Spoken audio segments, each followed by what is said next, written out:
Howdy folks!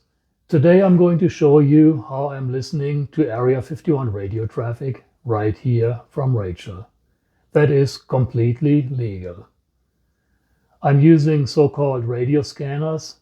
They are similar to your regular FM radio, but they can receive over a much larger frequency range. Most of these scanners I can connect to my computer, so I can record transmissions and listen to them later. Of course, it is very helpful to know what is going on at Area 51 if I can listen in on their radio traffic. And most of the missions out of Area 51 are in the clear. That means I can actually listen to them on my scanner. First off, I want to show you the antennas that I'm using, and then I'm going to show you the scanners and the software that I'm using. So let's take a look. We all know this situation. We're driving in our car, the radio tuned to our favorite FM radio station, and suddenly the station is gone. We are simply too far away to still receive it. With highly specialized antennas, you can dramatically increase the range. And because I want to listen to far away radio traffic also, I have several of these specialized antennas on my house. Let's take a closer look. This antenna is tuned to receive position data from aircraft. All civilian and some military aircraft transmit position data, and I can receive it, show it on the screen, and also transmit the data to ADS-B tracking websites. This antenna is tuned to military and civilian airband. I use it to listen to air traffic in this area, including missions in the test range. This antenna is also tuned to civilian and military airband, but it is directional, so it has a much better range in the direction that it's pointed. And of course, I have it pointed straight at the test site. This is my go-to antenna to listen to missions at night. This antenna is tuned to a very wide band between 25 megahertz and 1300 megahertz, 1.3 gigahertz. I use it to listen to signals other than air traffic. This little antenna here is also very wideband, 25 megahertz to 1300 megahertz. It's not quite as sensitive as the other one, but I still use it a lot to listen to signals other than air traffic. And here's my amateur radio antenna, tuned to the 2 meter and 70 centimeter amateur radio band. Now let's take a closer look at some of my scanners. This one is an older model. I've used it a lot in the field and it has a few battle scars, but I still use it because of its excellent range and sensitivity. Like most handheld scanners, it has an antenna connector at the top.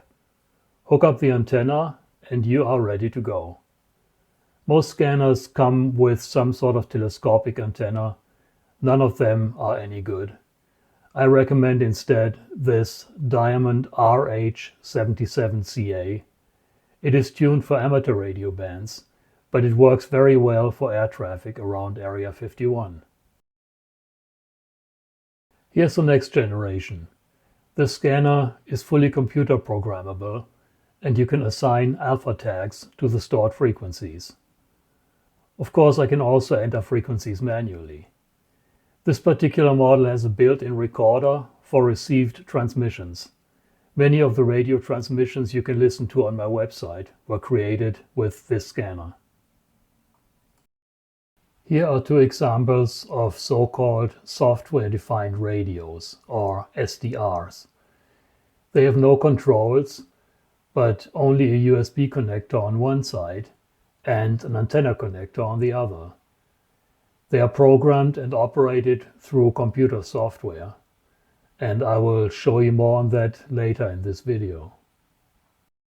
This is a more advanced SDR. It has 3 different antenna connectors on one side And on the other side, besides the USB connector, it has 2 ports for reference clock in and out. This model is more robust and designed for more advanced applications. This HEC-RF SDR has a much greater frequency range.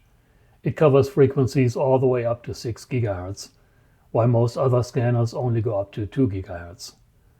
It also has clock in and out ports. A unique feature of this HEC-RF is the ability to transmit with low power. This desktop scanner is quite expensive and in almost all aspects superior to my other scanners. It was donated by a good friend and supporter of my website.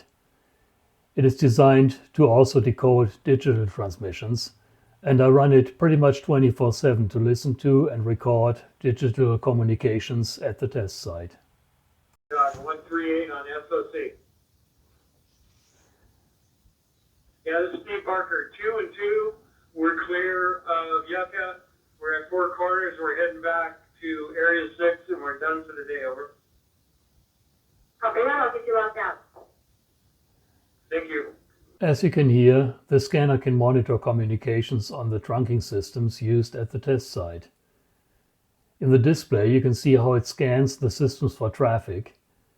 And if it finds traffic on one of the systems, it pauses and converts the digital transmission to clear voice. And of course, I can automatically record the transmissions. This is one of the best scanners on the market today. This program and the scanner that is connected to it are pretty much running 24/7. The scanner is searching all frequencies associated with Area 51, TTR, or Dreamland for transmissions. And if it finds a transmission, it records it and adds it to the list here. And then later I can go and listen to the transmissions either individually. You good on gas? Pretty Or I can listen to the entire sequence. 4-1 Ramrod. Sabre 4-1 Ramrod has you loud and clear. Was denied for early takeoff, so plan on a 12 o'clock push. 4-1 Blonde Girl radio check. Same things. Checking in. 243 confirmed squawking IFF. 2 Ramrod mode 5 appears to be off. You can leave it off.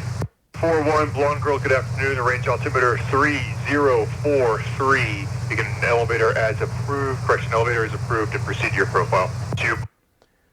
And this goes on sometimes for quite a while. So often I sit here in the morning, have a cup of coffee, and listen to what the boys at Area 51 have been up to the night before. This program controls software-defined radios, those little USB sticks that I showed you earlier. I'm not going to bore you with all this functionality, just the most important things. Of course, you can scan. In this particular case, I'm scanning the VHF airband. And let's see if we can catch something here. 328, yeah, 2159. I will again for extension 684.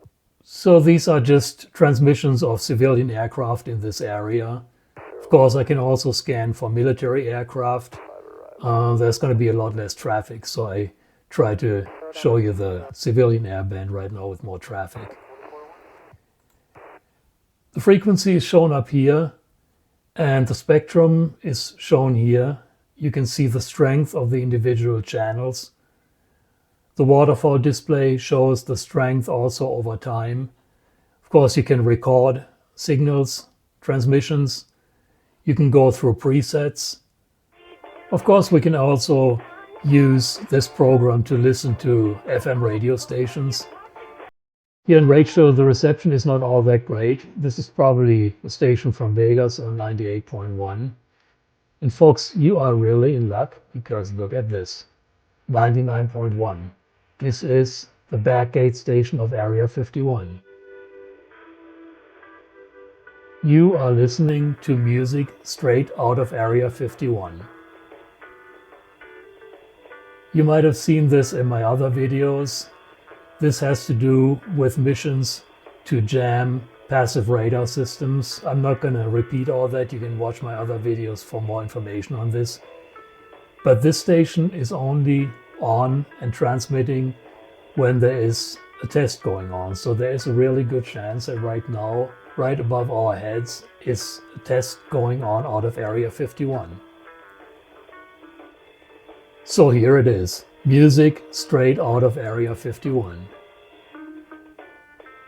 And here on 99.1 megahertz is the other station that is also used for these tests. Those two stations broadcast similar kind of music, and they're both part of these tests. Of course, this station is further away near Tonopah test range, so it shows much weaker here. Using this mysterious radio transmitter at the back gate of Area 51, I can show you another feature of this software. That is that you can zoom in on the signal and take a closer look at the spectrum. In some cases, that can allow you to find hidden information in the signal. But enough of this Area 51 backgate radio. We have a lot more to cover, so let's move on to the next program. Here's another program to control software-defined radios. This one is specialized in decoding digital so-called trunking systems. I don't want to bore you with the details, but you set a frequency up here, and then you can see activity in the system here. And in this window, you can see the units that are currently using that system and the individual radios that are using this system. And down here, you can see the frequencies that are used by this system currently. Like I said, I don't want to bore you with the details, but suffice it to say, the software decodes the digital stuff here into audio. And let's see what we caught here. This is Burroughs back. Go for 1-2 Delta. Hey, so on your battlefield recovery, let's treat it just like we do at NTC. If they have water or food with them, don't take it off target, but we will support that on the backside. Okay, so what you were listening to, you can tell that the audio is not quite as good as regular scanner audio. That is because of the digital decoding, and the software is not perfect, but you can kind of understand what they're talking about. In this case, there's some units with a radio call sign Burrow on the test site, setting up targets and radio sites in preparation for Red Flag, which is supposed to start next week, a big exercise out of Nellis. This is my go-to program to find new active frequencies in this area. We have a list of known frequencies over here, and up here it's scanning the military aviation band between 225 and 385 megahertz. If it finds a new frequency, it will show me, and then I can take a closer look at that frequency and find out what it's used for. Last but not least, a spectrum analyzer. This particular one, in connection with the HEC RF SDR, can cover frequencies up to 6 gigahertz, and I can look at chunks of spectrum. In this particular case, I see here between about 1930 and 1950 megahertz the signal from the Rachel AT&T cell site. Or if we go up a little higher,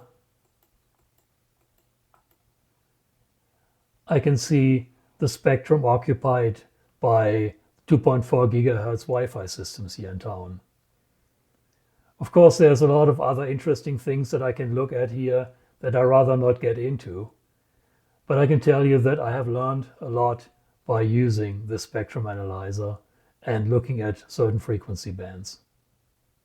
I just want to quickly show you a frequency counter here. It basically shows the frequency of the strongest nearby signal. When I hit transmit on my radio here, it displays the frequency, just like that.